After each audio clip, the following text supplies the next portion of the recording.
Bonjour et bienvenue sur la mécanique universelle. Alors aujourd'hui nous sommes le samedi 14 janvier 2023 et j'ai pris la première page de cet ouvrage de Dov Baer de Lubavitch, Lettres aux Hassidim sur l'extase, pour commenter autre chose, mais qui est en lien avec justement l'extase. Bon, pour ceux qui connaissent cet espace philosophique, il est en lien avec la théorie que je développe sur le site mécaniqueuniverselle.net et selon laquelle l'humanité est destinée à atteindre son ultime perfection. Nous évoluons sans le savoir pour l'instant, mais depuis que nous nous sommes distingués des autres primates, nous évoluons vers notre ultime perfection. Cette ultime perfection, c'est l'extase.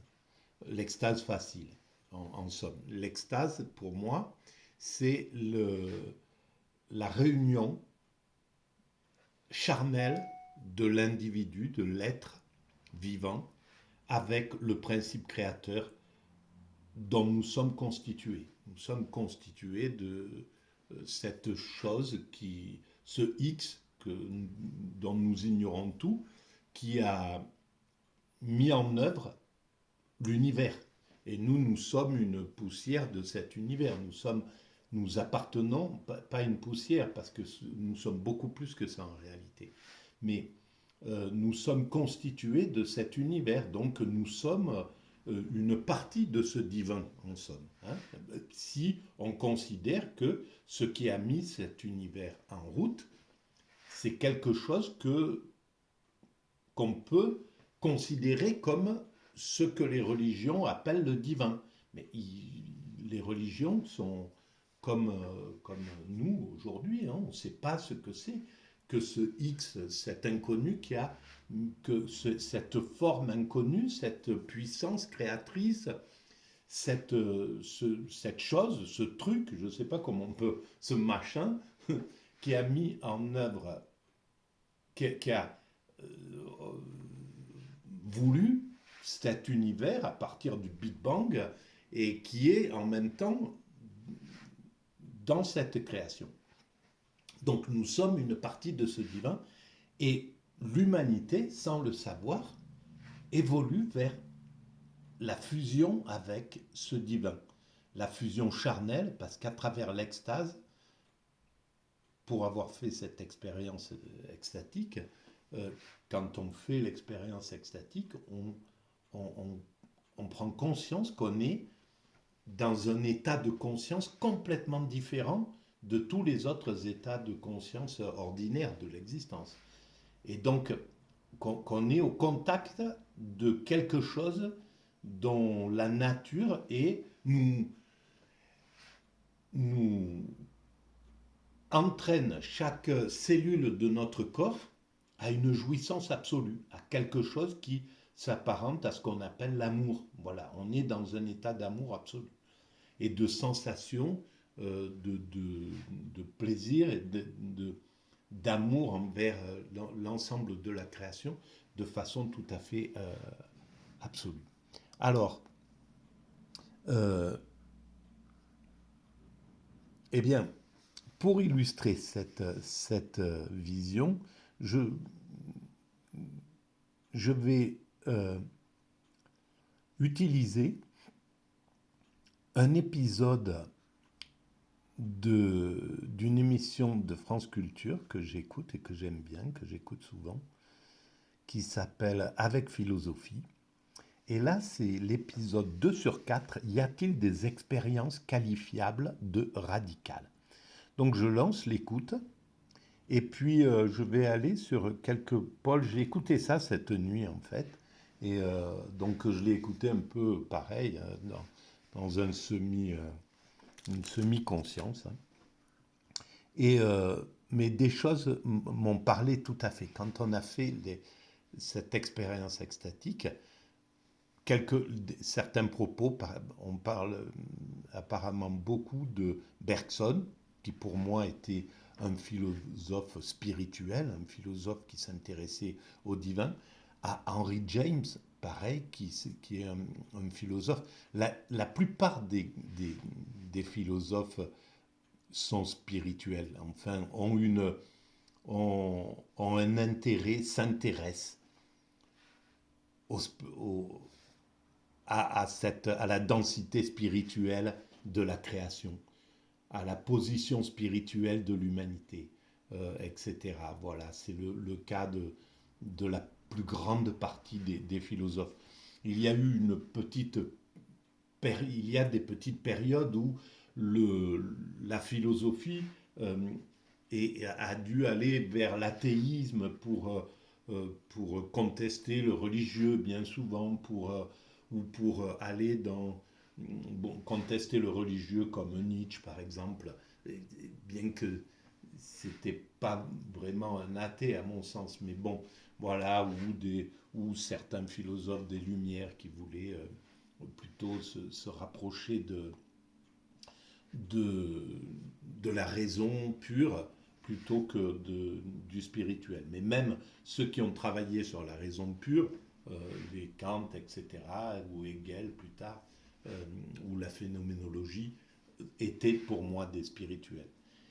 Et puis il y a eu la période de l'existentialisme où il a fallu, où les philosophes comme, euh, comme Sartre, les penseurs comme Camus se sont intéressés à l'individu plus qu'à l'idée du divin et plus qu'à l'évolution de l'humanité. C'était compliqué pour eux.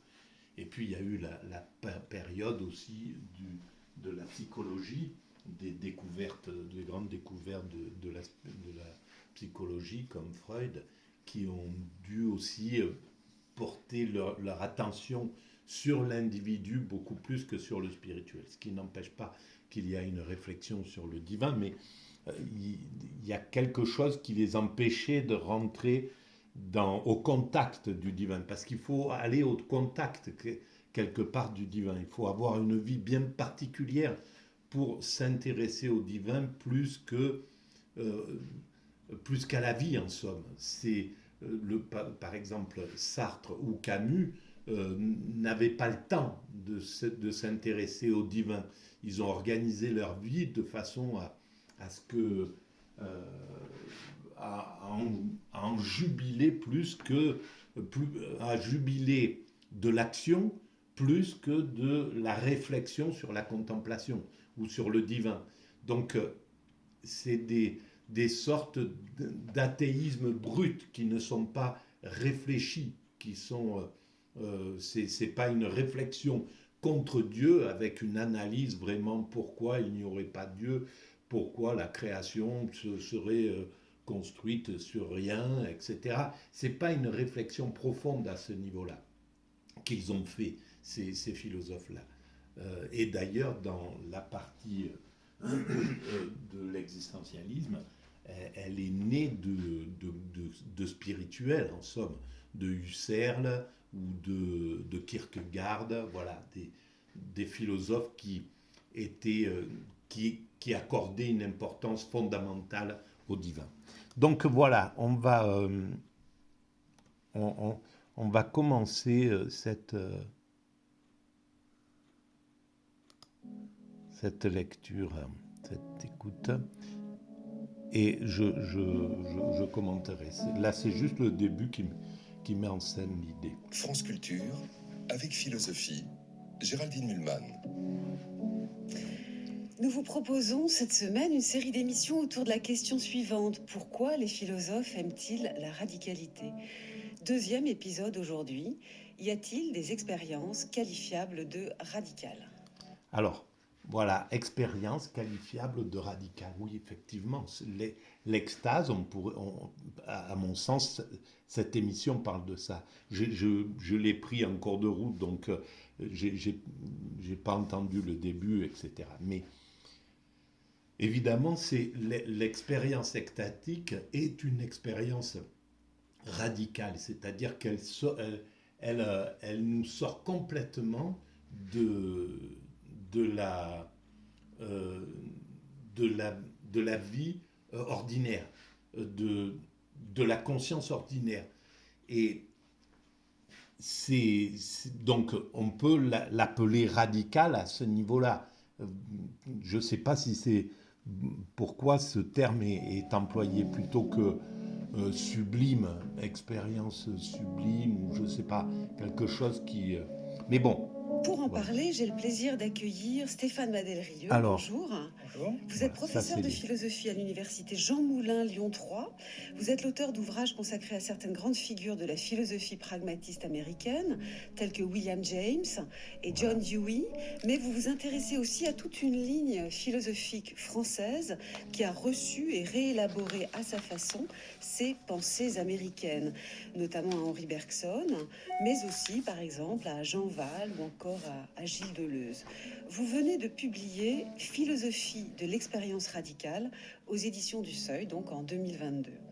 Et puis nous attendons, j'espère qu'il va arriver très bientôt, Camille Riquier, qui est professeur et doyen de la faculté de philosophie de l'Institut catholique de Paris et qui est lui-même un spécialiste du philosophe Henri Bergson et plus largement de la philosophie française. Son dernier livre, paru en 2002 chez Gallimard, s'intitule Métamorphose de Descartes, le secret de Sartre, Paris, donc Gallimard 2022.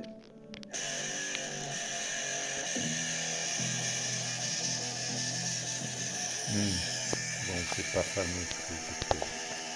Je suis désolé.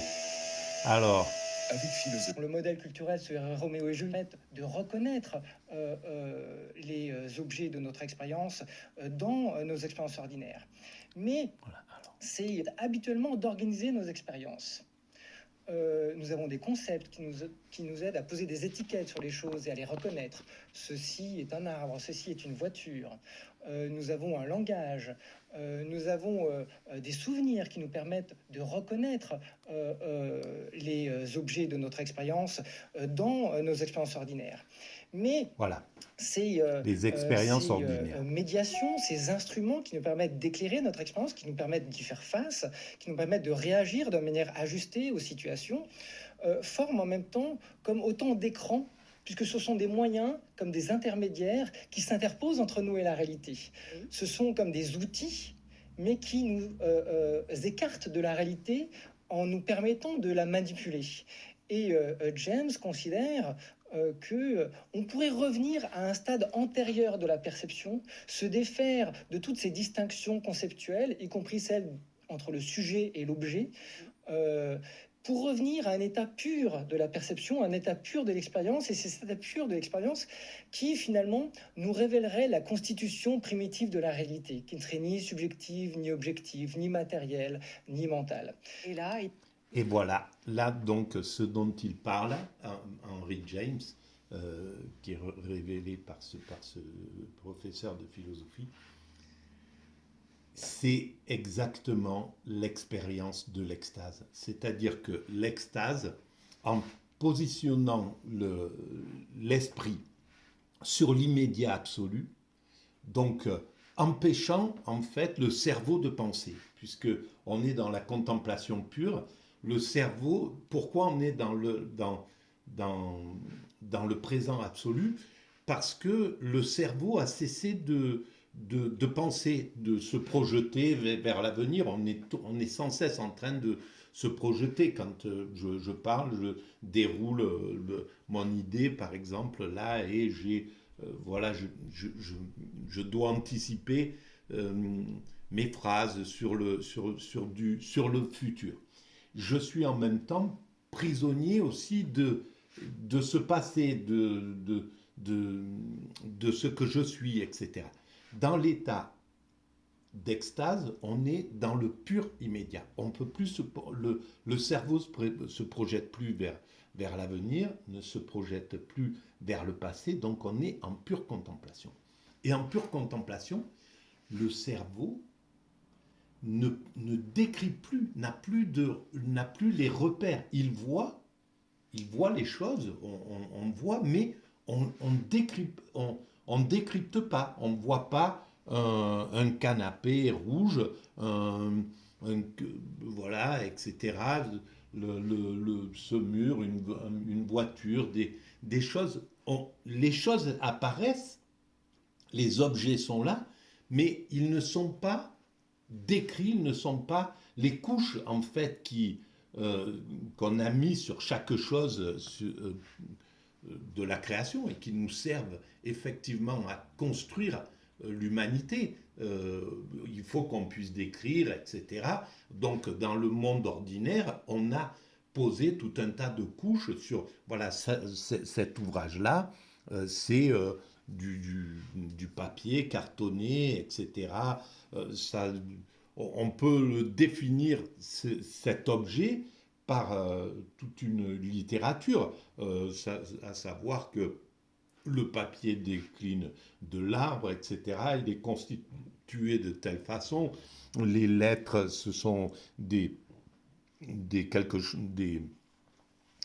choses que nous avons découvert, l'écriture, etc. Et nous avons commencé à organiser. On peut faire toute l'analyse de cela. Ce dessin veut dire quelque chose, etc. On peut il y a beaucoup de choses qui peuvent nous permettre d'analyser cet objet. Mais cet objet, en lui-même, sa nature profonde, c'est ce qui constitue cet objet et qui constitue aussi cet univers et qui nous constitue nous. C'est-à-dire la plus petite partie de l'atome, quelque chose qui est l'invisible en somme. C'est ce qui constitue cet ouvrage et qui est identique à moi, à l'univers, à un arbre, à une puce, à n'importe quoi. Ce qui est identique à tout ça, c'est la plus petite forme d'existence qui nous constitue. Certains vont l'appeler le quartz, d'autres la science.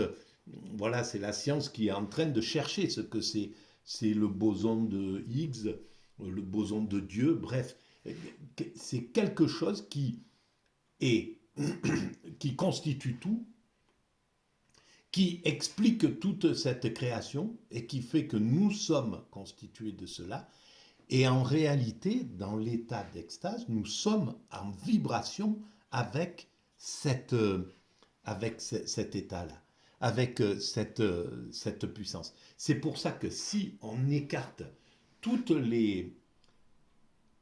tout ce qui, quand on marche dans la rue, notre cerveau sans cesse est en train de dire tiens, voilà ça, tiens, hop, hop, hop, voilà, il est toujours en train de distinguer les choses, de décrire les choses, il est en prise avec les choses. Dans l'état d'extase, on marche, on voit les choses, mais on ne les décrit plus, on est dans l'état d'absolu présent. Et donc on vibre à autre chose, à la réalité pure de l'objet, à la réalité pure des choses, à la réalité pure des autres êtres humains, à la réalité pure de n'importe quoi. Et c'est pour ça qu'on est dans cet état d'amour absolu, dans l'état d'extase, dans un état de plénitude,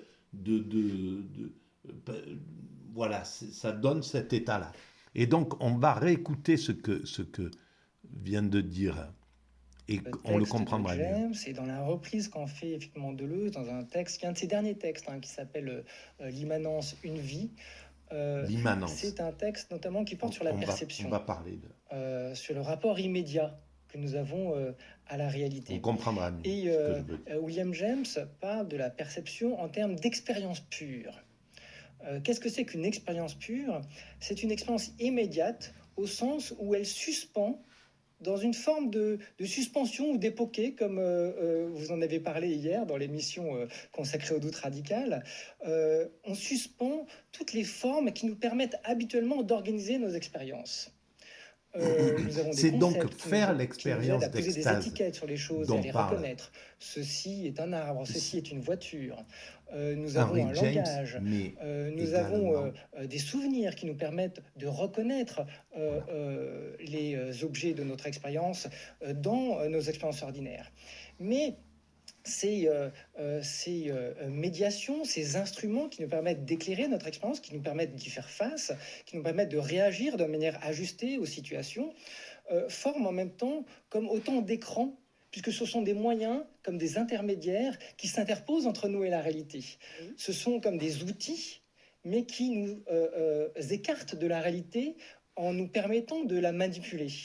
Et James considère qu'on pourrait revenir ça. à un stade antérieur de la C'est perception, grâce à se ces outils qu'on défaire de toutes construit ces l'humanité. distinctions conceptuelles, y compris celles entre le sujet et l'objet, pour revenir à un état pur de la perception, un état pur de l'expérience, et c'est cet état pur de l'expérience qui finalement nous révélerait la constitution primitive de la réalité, qui ne serait ni subjective, ni Voilà. objective, ni C'est clair que matérielle, ça, ni c'est mentale. Et l'état là, il d'extase. dit, les deux figures qu'il dégage, C'est- c'était un pur fantasme, hein, si je me C'est- permets de le Et les dire, deux quand même. figures effectivement, qu'il donne derrière, c'est celle du bébé, parce que le bébé n'aurait pas encore acquis tous ces outils conceptuels et linguistiques qui nous C'est permettent pas un pur d'organiser, de fantasme faire du face à tout. des expériences. Et donc, le bébé aurait comme une sorte d'expérience pure, C'est ce qu'il dit. c'est ce qu'il dit, et le comateux. Et alors, le bébé est le comateux apparemment, mais le bébé, c'est clair qu'il y a quelque chose que dans la quête de l'extase, pourquoi l'humanité cherche intuitivement à atteindre cet état d'extase, à mon sens, c'est quelque chose qui a à voir avec ce que l'on vit dans le liquide amniotique, ce que l'on vit dans les premières constitutions de notre esprit ou peut-être du bébé à ce niveau-là. Mais en tout cas, il y a quelque chose de cet état-là. Peut-être que le bébé est dans un état d'extase et dans cet état-là. Donc on naîtrait dans l'état d'extase. Et sur la mécanique universelle, j'essaye de démontrer que nous mourrons tous.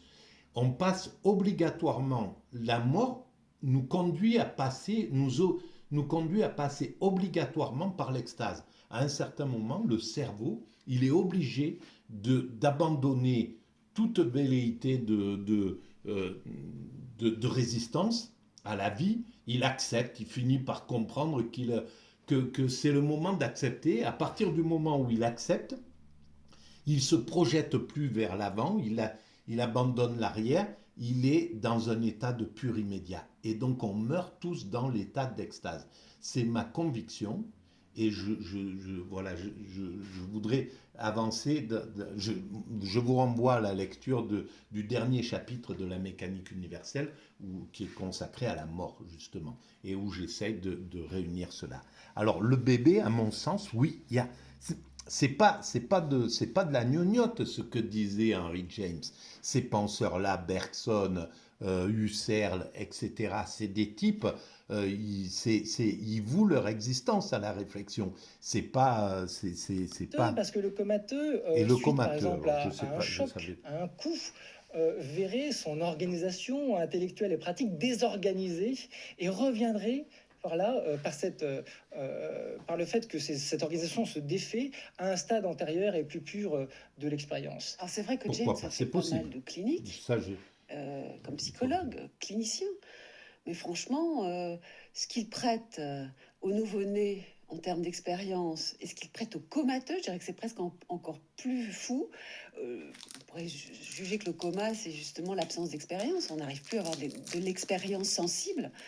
Enfin, c'est quand même une très jolie construction. Alors c'est pour ça qu'il dit que c'est un semi-coma. Il essaie de Oui. se préserver de c'est un l'objection. semi-coma, Le coma, effectivement, évidemment. interdirait, Donc un coma toute conscient. expérience. Mais l'idée, C'est c'est ça, qu'en effet, l'idée. si vous voulez que je donne un petit peu plus de justification, de raison, Défendez James, on allez-y, peut défendez-le. comparer, je le défends pour mieux le critiquer après, mais on peut le comparer à Bergson, qui est une médiation entre James et Deleuze, puisque Deleuze s'est beaucoup inspiré de Bergson. Et Bergson dit la même chose à propos de l'art, puisqu'il dit que lorsque vous voyez une pelouse dans votre expérience ordinaire, vous voyez du vert. Et le vert forme comme une étiquette, une catégorie que vous apposez sur votre expérience et qui vous permet de réagir de manière ajustée. Avant lui. Et c'est intéressant parce que souvent, pour expliquer William James, on passe par Bergson. Il y a beaucoup de choses en commun et vous l'expliquez admirablement. Eh bien, figurez-vous que pour Voilà, ça c'est illustrer votre super propos, à moins que ce gentil, soit plutôt votre propos qui illustre le sien, euh, nous avons trouvé ce qu'elle va donner. un enregistrement de Henri Bergson C'est de 1936, oui. c'est vraiment super C'était réalisé intéressant par Roger Devigne pour le et Musée de la émouvant. parole et du geste. Écoutez Henri Bergson. Quel est l'objet de l'art? Si la réalité venait frapper directement nos sens et notre conscience, Si la réalité venait frapper directement nos sens et notre conscience, la réalité dont je parle là par exemple, c'est-à-dire cet état de la matière qui résonne totalement, le boson de Higgs. Hein, voilà, donc c'est possible de le ressentir.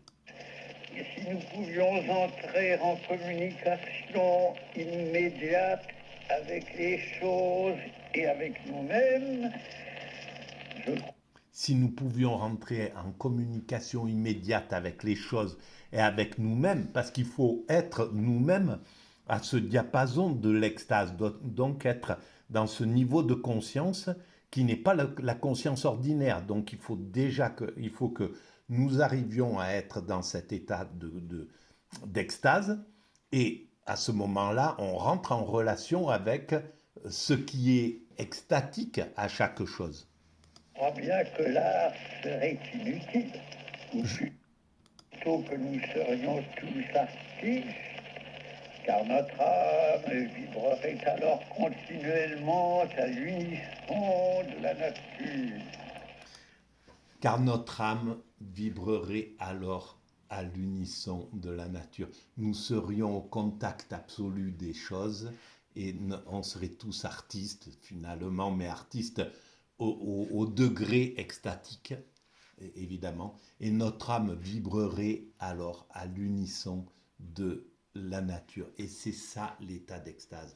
Et pourquoi l'humanité se dirige vers cet état-là, dans son ensemble, à travers, péniblement et avec voilà, malheureusement beaucoup de violence et d'inconscience, parce qu'on évolue, on ne sait pas qu'on va vers cette finalité absolue. Et donc on y va avec maladroitement, on y va sans le savoir en fait, inconsciemment, voilà. Mais on va, à mon sens, on va bientôt prendre conscience de ce chemin-là. On est sur cette route de la prise de conscience. Et à partir du moment où l'humanité prendra conscience que nous allons, que intuitivement nous allons vers cet état d'éveil, de nirvana, d'extase, voilà. Et donc de fraternité, de paix universelle, parce que tout ça doit aller avec ça, de fonctionnement parfaitement écologique, parfaitement... Voilà, on va vers cette perfection. Il faudra peut-être encore 1, 2, 3 siècles, peu importe. On n'est pas loin, on est à la porte de cette finalité. On peut comprendre maintenant que nous sommes à la porte de cette finalité. Eh bien, quand elle va prendre conscience de ça, au lieu de le faire inconsciemment, qu'elle comprendra que nous avons fait tout ce chemin inconsciemment jusqu'à la porte de l'universalité, jusqu'à la porte de cette perfection. On n'est pas loin, on est voilà, à quelques siècles simplement. Et par rapport à ce que nous avons accompli entre le moment où nous nous sommes distingués des autres primates, où nous avons quitté le royaume de la nature pour le royaume de la culture, eh ben, on peut mesurer toute l'évolution inconsciente qui nous a menés à la porte de l'extase. Eh bien, quand on prendra conscience de cela, on travaillera consciemment. Et donc, évidemment, on n'aura plus lieu d'y aller de façon antagoniste, à travers la guerre, la destruction, qui sont des moyens d'action. Hein. Voilà, là, on est en pleine guerre entre l'Occident et les pays émergents, la Russie, la Chine, etc. Et c'est une façon de se solidariser, de de mettre de l'énergie, d'épuiser nos pulsions. Voilà, c'est une façon d'évoluer aussi. Par le pire. On évolue aussi bien par le pire que par le meilleur. Et on le sait déjà individuellement. On passe par des étapes. Voilà, moi j'ai été dépendant de l'alcool pendant des années il a fallu que je passe par ces souffrances-là, par cette absurdité devant laquelle je me retrouvais dans la vie. Je savais que c'était pas ce que je voulais, je n'arrivais pas à trouver ma voie, je ne savais pas que la philosophie existait, j'imaginais même pas que l'art existait, que j'étais fait pour ça, je me sentais mal dans tout ce que je faisais, etc. Et ben voilà, on passe par ces moments de destruction, et puis c'est ce qui a donné autre chose. Et certainement, mon enfance aussi a été un gros moment de destruction où j'ai ressenti vraiment de la destruction sur moi en réalité. Et bien tout ça, ça a été extrêmement important pour écrire la mécanique universelle, pour tomber dans ce truc-là, pour faire cette résilience dont certains parlent, etc., pour transcender le mal vécu par de l'amour absolu. Pourquoi? Eh ben, très certainement que si j'avais eu une vie ordinaire, une enfance ordinaire, j'aurais été tout à fait autre chose et je ne me serais pas du tout intéressé à tout ça. Voilà. Donc, voilà. Bon, en tout cas, on va vers cette truc. Alors, écoutons encore. C'est magnifique, hein, cette voix qui vient de 1936. Hein. Oui, comme en plus il a une théorie de la lecture, Bergson, la voix de Bergson peut nous aider à comprendre le sens de ces textes. Il y a un côté effectivement très Troisième République et très emphatique dans ce texte. Non, moi je trouve plein d'amour. Mais effectivement, là, je trouve que ce que Bergson bon, peut-être dit, c'est que finalement, si nous vivions, si nous étions tout le temps en contact immédiat avec la nature, nous serions des artistes nés. Seulement, et la suite du texte le dit, c'est un texte qui est tiré du Rire. Je l'ai écrit sur la mécanique universelle, ce texte. J'ai travaillé déjà. Il nous faut vivre, et vivre c'est agir. Voilà, et vivre c'est agir. Et donc on ne peut pas être artiste. On ne peut pas être en extase, en contemplation. L'artiste et cet être exceptionnel. Parce que là, le problème, c'est qu'il parle de l'artiste, et donc ça noie. On ne comprend pas à travers, en utilisant le terme artiste, c'est pas. Bergson parle de l'artiste, mais c'est l'extatique dont il parle. C'est pas l'artiste simple, c'est celui qui est au contact, à la vibration totale de la nature. Et donc c'est autre chose, parce qu'un artiste, il crée le monde, donc il est dans l'action, il est dans le truc. Le contemplatif, l'extatique, l'éveillé, ou je ne sais pas comment on peut, le nirvanien, il n'y est pas là-dedans.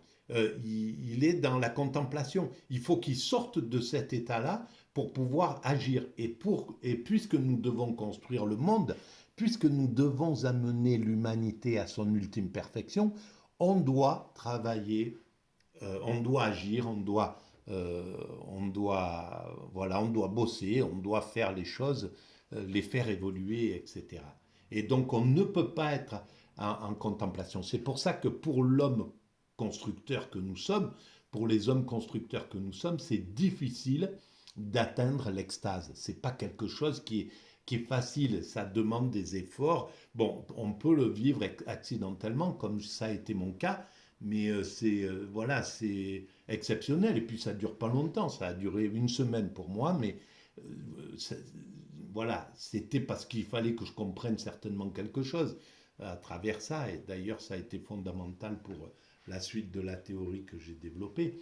Mais en tout cas, on ne peut pas être en extase et construire cette humanité. Pour construire l'humanité, il faut être dans la conscience ordinaire, donc d'écrire les choses, etc.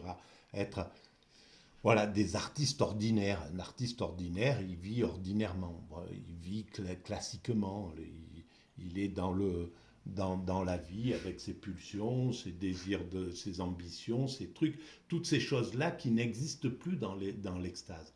Dans l'extase, on n'est plus au contact des désirs, des ambitions, des, euh, des agressivités, de tout ce qui nous anime quoi, dans la vie ordinaire. Voilà.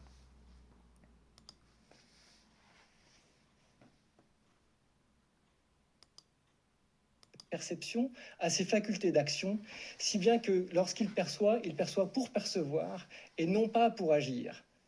Alors j'ai une question quand même, parce que je suis un peu étonnée par ce que dit là Bergson. Bergson, c'est quand même celui qui a parlé de l'immédiateté, des données immédiates de la conscience, C'est ça, qui, immédiate. semble-t-il, nous mettent en rapport, enfin, si j'ai bien lu, avec l'élan vital lui-même. Nous pouvons ressentir cette connexion dans l'immédiateté de la perception.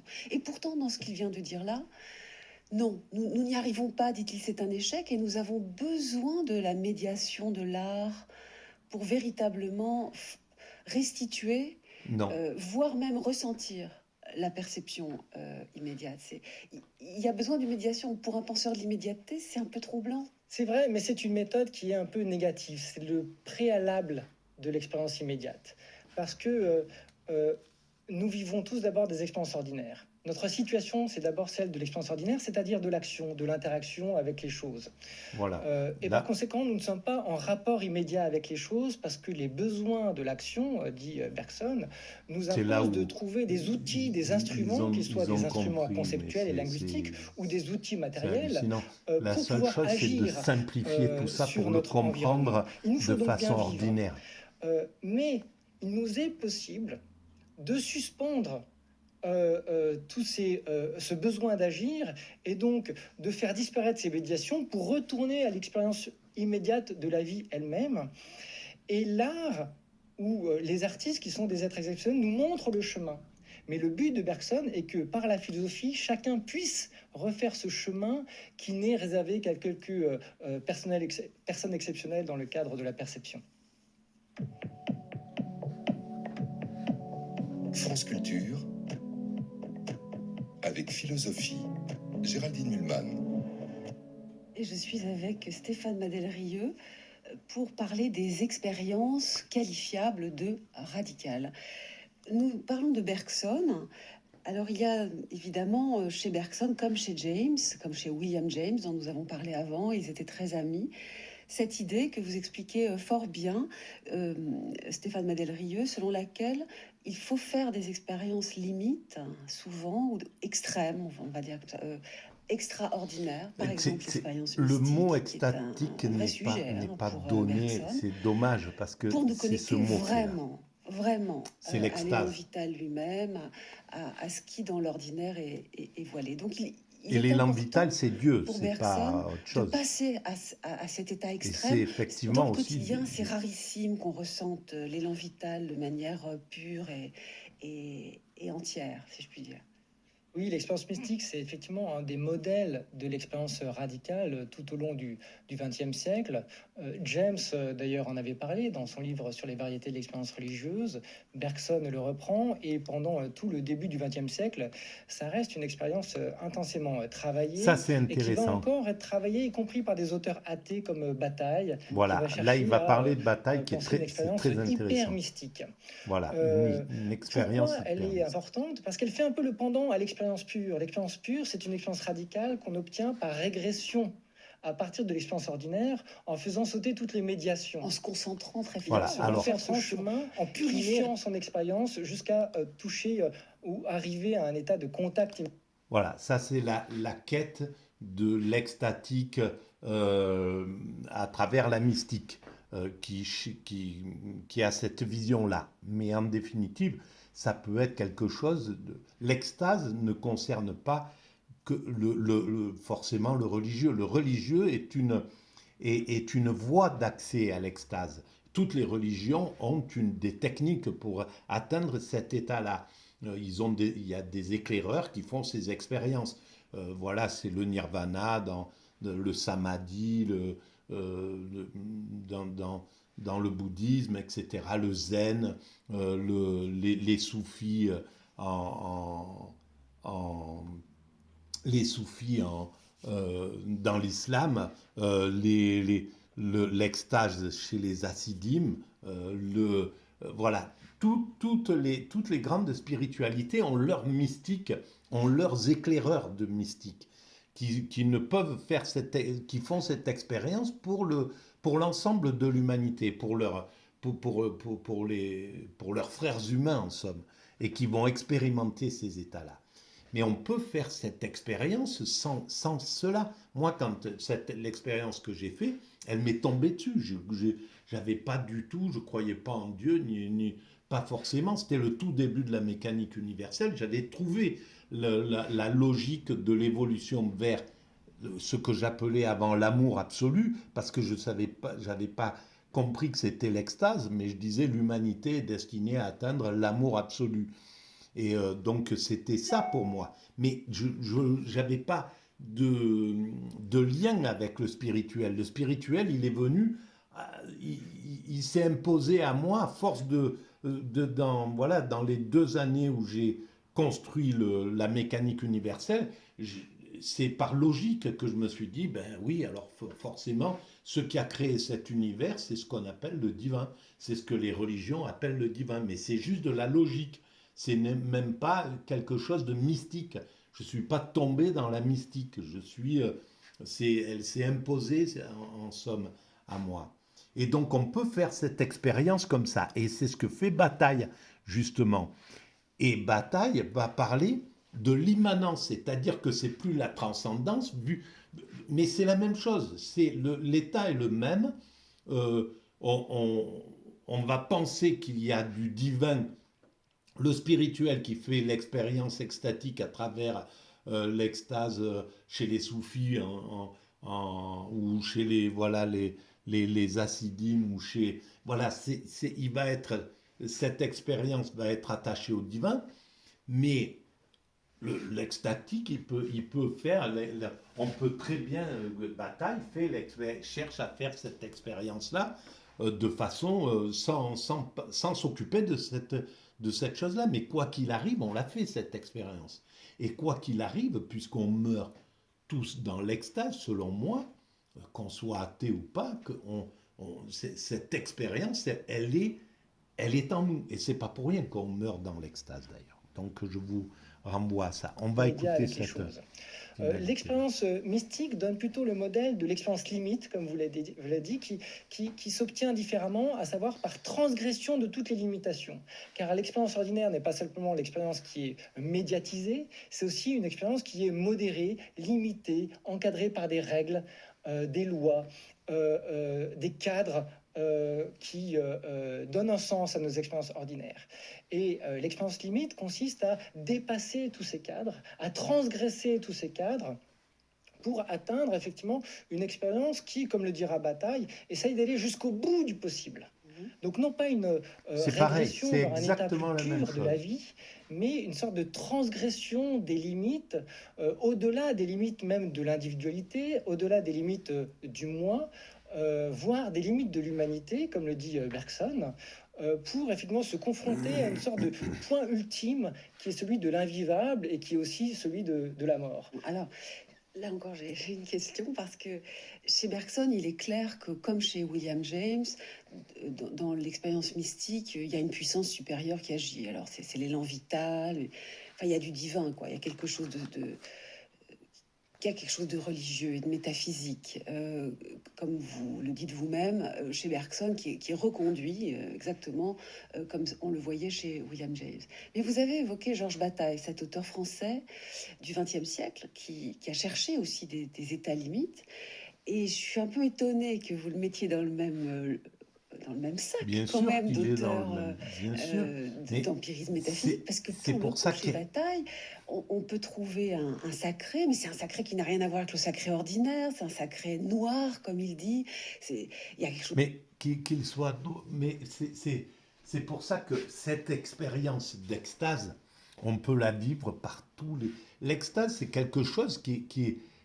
C'est pas pour rien que le principe créateur qui a créé cet univers nous donne, par exemple, l'extase sous forme... c'est le moteur de la vie. La sexualité, l'expérience de la jouissance sexuelle, par exemple, de l'orgasme, c'est une publicité, c'est ce que j'écris sur la mécanique universelle, c'est une publicité pour l'extase. C'est quelque chose d'extrêmement bref, mais c'est une extase en une fraction de seconde. Voilà, c'est l'extase qui va durer et qu'on ne peut même pas photographier ou voir ou comprendre parce qu'elle est tellement brève, elle vient après une telle tension, un désir, etc., qui est là, qui nous fait monter vers cet état paroxystique. Et cet état arrive, et puis voilà. Donc, mais comment ça se fait que la vie soit faite sur ce désir-là, sur cette puissance sur cette envie d'atteindre cette jouissance-là? Eh bien, c'est quelque chose d'ordinaire. On peut atteindre l'état d'extase à travers une sexualité intense. Voilà, quand on est épuisé derrière de la débauche, on peut se ressentir, on peut arriver à cet état-là. On peut ressentir l'extase. L'extase peut arriver derrière une fatigue absolue, derrière une peur inouïe, et puis quelque chose qui tombe et on se ressent et on sent un état complètement voilà extatique. Donc l'extase, c'est pas forcément mystique. Simplement, le mystique révèle qu'il y a du divin et que l'extase est divine et que même ceux qui font l'extase comme bataille de façon non spirituelle, ils sont rattachés au spirituel. Et le spirituel, et Dieu nous a donné a mis en œuvre cet univers avec le désir et l'envie d'avoir un orgasme. Donc c'est pas pour rien que c'est quelque chose d'extrêmement matériel, extrêmement non spirituel, on pourrait dire. D'ailleurs, on détache le sexe de plus en plus du spirituel et c'est assez curieux cet événement-là. Bon, bref, voilà. De transgressif, vous l'avez dit. Enfin, on ne peut pas vraiment mettre bataille dans le religieux, dans le métaphysique au sens classique du terme. Oui, au sens Non, classique il n'est du pas terme. métaphysique au sens classique du terme si vous identifiez métaphysique à ce qui est transcendant. Et donc l'expérience mystique, Voilà. si vous la concevez comme l'expérience d'une réalité transcendante, d'un Dieu transcendant, alors effectivement, ce n'est pas de cette expérience mystique dont parle Bataille. Il parle même d'immanence pure. Il parle d'immanence pure, il récuse Mais parce toutes les que c'est transcendances, complètement... il récuse Dieu, c'est un athée militant. C'est complètement immanent l'extase. Même si on croit en Dieu, qu'on croit en Dieu, qu'on ne croit pas en Dieu, l'expérience, elle est charnelle. C'est quelque chose d'extrêmement charnel. C'est par le charnel qu'on est au contact de ce truc qui est... Alors, pour moi, le plus logique de penser, c'est que on est au contact de ce qui est divin, de la forme du divin dans la création, mais voilà, on peut aussi le penser comme à partir de l'athéisme. Agressif, féroce. Ancien curé quand même, mais athée à la fin, ouais. Tout à fait, et d'autant plus féroce, effectivement, qu'il était ancien séminariste.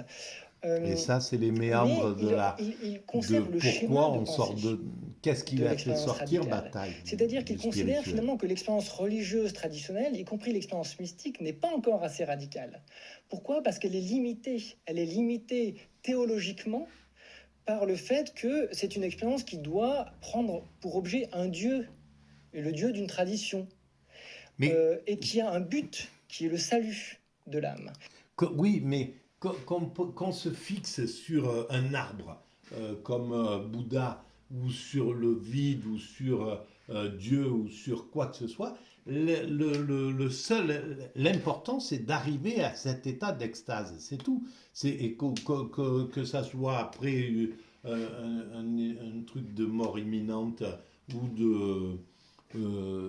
voilà, d'expérience particulière, peu importe. Le truc, c'est Qu'est-ce que c'est que cet état qui nous plonge en pleine immédiateté? Qu'est-ce que c'est? Pourquoi il existe ça dans cet univers?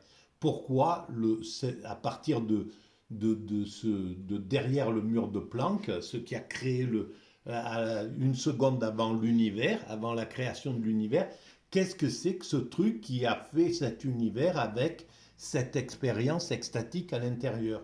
Pourquoi il y a cette expérience extatique à l'intérieur de cette création? Est-ce que ça démontre pas qu'il y a Dieu? Pour moi, oui, ça démontre que ce qui est à l'origine est en relation avec l'expérience de l'extatique. Voilà, avec cette chose-là. Donc il y a quelque chose de logique entre les deux. Il y a une intelligence qui se fait. Pourquoi cette chose-là, une seconde avant l'univers, qui a créé cet univers, pourquoi et qui, une seconde avant l'univers, était hors du temps et de l'espace, puisque c'est à partir de l'univers que le temps et l'espace sont mis en œuvre. Donc il est dans quelle dimension cette chose qui a créé ça, qui a mis en œuvre cette chose-là, et pourquoi pourquoi s'est créé avec le potentiel de l'extase. Quelle est la relation entre cette, cette une seconde avant l'univers et l'extatique? Qu'est-ce qui se passe? Pourquoi il y a cette relation? Donc pour moi, c'est plus logique de penser divin. Mais Bataille, voilà, l'athéisme, il est lié à tout un tas de choses, hein. On peut, voilà, euh, c'est- voilà. Et donc pour lui, cette expérience religieuse, mystique, confessionnelle est encore trop limitée. Elle n'est pas encore assez transgressive. Donc Bataille va faire de la surenchère, si vous voulez, et penser une expérience hyper mystique qui radicalise encore l'expérience mystique, mais qui la pousse jusqu'à ses extrémités. L'intensité des sensations est précisément ce qui détruit l'homme. C'est ça. Et je ne crois pas que cela ait d'autre intérêt. Il est essentiel pour les hommes d'arriver à détruire, en somme, cette servilité à laquelle ils sont tenus du fait qu'ils ont édifié leur monde, le monde humain, monde auquel je tiens, d'où je tiens la vie, mais qui tout de même porte avec lui une sorte de charge, quelque chose d'infiniment pesant. Voilà, ça c'est la création. C'est-à-dire, oui, c'est pesant, on doit construire cette humanité, on doit c'est lourd, c'est de la souffrance. On le dit, le monde est cruel et violent, il faut se battre, il faut, etc., etc.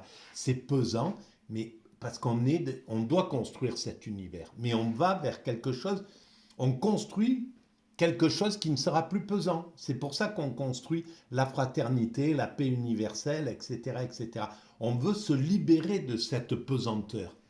Voilà, et aller vers la grâce, comme écrit Simone Weil, en somme. Voilà, c'est ça. On doit quitter cette pesanteur pour aller vers cet état, vers la grâce. Et ça, c'est le chemin de l'humanité. On construit cela, quoi qu'il arrive. Et Bataille a tout à fait raison dans ce sens.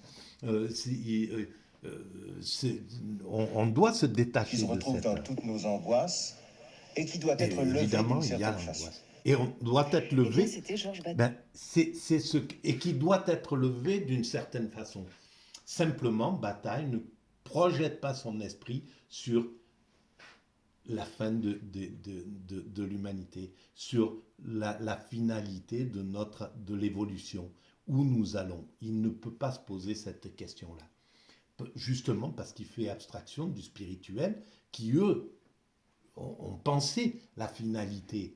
Hein, le judaïsme, le christianisme, l'islam, toutes les grandes religions, et pareil de l'autre côté, pensent la finalité, l'âge d'or, peu importe comment on l'appelle, c'est l'évolution de l'humanité est pensée. Là, Bataille ne le pense pas. Et donc c'est son problème à Bataille. Il aurait pu, s'il avait peut-être un peu écouté ou lu Hegel, eh ben, il aurait peut-être eu l'idée de dire oui, il faut qu'on se débarrasse de ça, l'homme doit se débarrasser de ça, et c'est le chemin que nous avons pris. Et c'est tout ce qu'essaie de démontrer la mécanique universelle. Nous allons vers cet état de délivrance. Nous allons vers la délivrance de la pesanteur de l'humanité.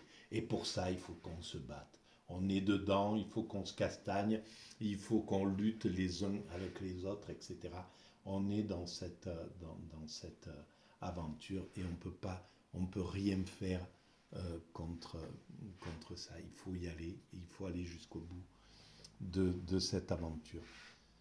Et plus vite on prendra conscience que nous sommes en train de faire, de construire cela, et plus vite on se libérera, on enlèvera cette pesanteur, cette difficulté d'évoluer avec tant de disparités entre les riches, les pauvres, les éduqués, les non-éduqués, les instruits, etc., etc. Tout l'ensemble de ces racismes que nous avons, interconfessionnels, interétatiques, racisme entre riches et pauvres, racisme, enfin bref, toutes ces souffrances qui sont là, qui font partie de notre quotidien. On ne peut pas non plus, on doit les critiquer, elles sont là, elles font partie de nos outils d'évolution. Aujourd'hui, on travaille encore avec ça, ça fait partie de notre évolution. Détruire, reconstruire, etc. On est dans cette mécanique-là. Et peut-être on ne peut pas accélérer le temps de toute manière. Cette prise de conscience, moi c'est ce que j'essaye d'éclairer, c'est que nous allons vers cette ultime perfection, mais elle se fait à son allure. Ça se révèle doucement, voilà, c'est quelque chose, ça ne peut pas exploser, ça ne peut pas être quelque chose d'explosif. Donc c'est pour ça que ce type de philosophie est plutôt confidentielle, est plutôt... voilà, elle a du mal à émerger, c'est pas quelque chose qui... ça n'a rien à voir avec... la philosophie je sais pas, de Nietzsche ou des philosophes qui vont traiter sur le bonheur, sur le plaisir, sur ci, sur ça, sur des choses comme ça, qui parlent tout de suite aux gens, etc. C'est autre chose. Voilà. Donc ça doit suivre son petit chemin, son petit bonhomme de chemin. Elle fait son chemin et quand il sera le temps qu'elle soit comprise, vue, entendue et peut-être utilisée, eh bien ça sera le cas. Voilà. En tout cas, je suis, voilà, ben c'est tout ce que j'ai à dire d'ailleurs. Voilà, je vous remercie de cette écoute et puis à très bientôt.